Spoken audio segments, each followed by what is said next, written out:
এই তরুণ সমাজের সদস্যদেরকে বিভিন্নভাবে আমাদেরকে উপায় বের করতে হবে কিভাবে তাদের কর্মসংস্থানের ব্যবস্থা হয়, সেটি দেশের ভিতরে হোক সেটি দেশের বাইরে হোক।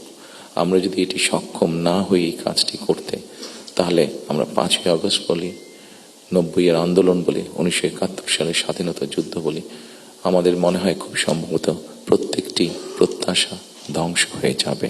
শুধু ঢাকা শহরের মধ্যেই কোনো অ্যাম্বুলেন্স সার্ভিস নেই।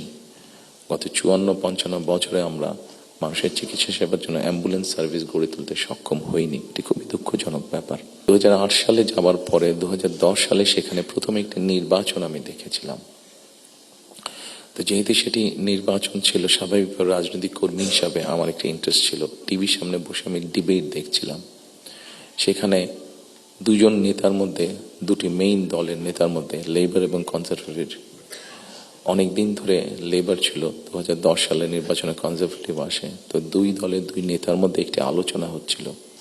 খুব দুঃখজনক হলো, বাংলাদেশ বাদই দিলাম, শুধু ঢাকা শহরের মধ্যেই কোনো অ্যাম্বুলেন্স সার্ভিস নেই।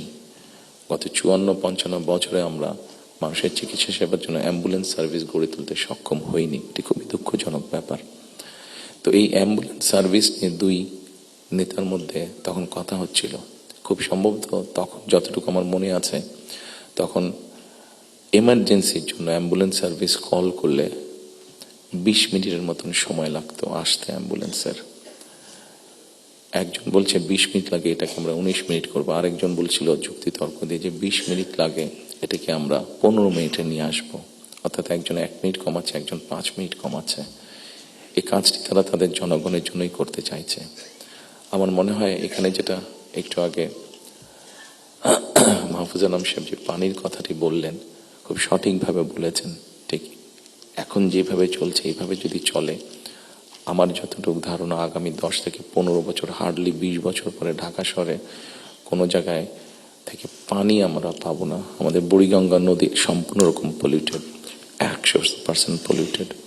শীতলক্ষা নদী 50%-এর মতন পলিউটেড। এখন মেঘনা নদী থেকে পানি আনার চেষ্টা করা হচ্ছে, আসছে বোধ একটা প্রজেক্ট কাজ হচ্ছে, কিন্তু এটার পানিও আগামী 10 থেকে 15 বছর মধ্যে পলিউটেড হয়ে যাবে। ঢাকা শহরে যে 3.5 কোটি মানুষের মতন মানুষ বাস করছে, এদের কেউ পানি পাবে না। পানির অপর নাম জীবন।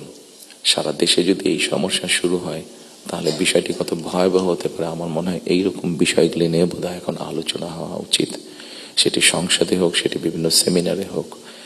কারণ তা না হলে একটি ভয়াবহ ভবিষ্যৎ আমাদের সামনে অপেক্ষা করছে হয়তোবা, which is very unwanted. সম্মানিত উপস্থিতিবৃন্দ, একই সাথে আমরা যদি একটু খেয়াল করে দেখি, আমাদের 20 কোটির মতন মানুষ এই দেশে, এবং এই দেশে 20 কোটি মানুষের মধ্যে একটি বড় অংশ হচ্ছে তরুণ সমাজের সদস্য। এই তরুণ সমাজের সদস্যদেরকে বিভিন্নভাবে আমাদেরকে উপায় বের করতে হবে কিভাবে তাদের কর্মসংস্থানের ব্যবস্থা হয়, সেটি দেশের ভিতরে হোক সেটি দেশের বাইরে হোক। আমরা যদি এটি সক্ষম না হই এই কাজটি করতে, তাহলে আমরা 5ই আগস্ট বলি, 90-এর আন্দোলন বলি, 1971 সালের স্বাধীনতা যুদ্ধ বলি, আমাদের মনে হয় খুব সম্ভবত প্রত্যেকটি প্রত্যাশা ধ্বংস হয়ে যাবে। এখানে একজন সংবাদকর্মী, নারী সংবাদকর্মী, নারীর নিরাপত্তা বা নিরাপত্তা নিয়ে কথা বলেছেন উনি। আমরা মনে করি নিরাপত্তা শুধু নারীর না, নারী পুরুষ উভয়ের ক্ষেত্রে হওয়া উচিত। ছোট যদি একটা এক্সাম্পল দিই, খুব সম্ভবত বাংলাদেশে বছরে 7,000-এর মতন মানুষ, খুব সম্ভব গত বছর 7,000-এর মতন মানুষ রোড অ্যাক্সিডেন্টে মারা গিয়েছে। আমার কাছে বিষয়টি খুব অস্বাভাবিক লাগে। আমার ধারণা আপনারা যদি একটু চিন্তা করেন, আপনাদের প্রত্যেকের কাছে বিষয়টি অস্বাভাবিক লাগবে। কিন্তু ঘটনাটি ঘটছে, কোনো বছর বেশি, কোনো বছর কম। এই অস্বাভাবিক ঘটনাটি কেন ঘটবে? একজন মানুষ রোড অ্যাক্সিডেন্টে অধিকাংশ ক্ষেত্রে যারা মারা যাচ্ছে, আমরা যদি তাদের সামাজিক স্ট্যাটাসটা দেখি, খুব যে অবস্থাপন্ন লোক, যারা আর্থিকভাবে সচ্ছল, তারা যে মারা যাচ্ছেন তা না। কিন্তু যেই মানুষগুলো মারা যাচ্ছে, সেই মানুষটি হয়তো বা তাদের ফ্যামিলির অনলি আর্নিং সোর্স। মারা যাওয়ার পরে সেই ফ্যামিলিটির কি হচ্ছে?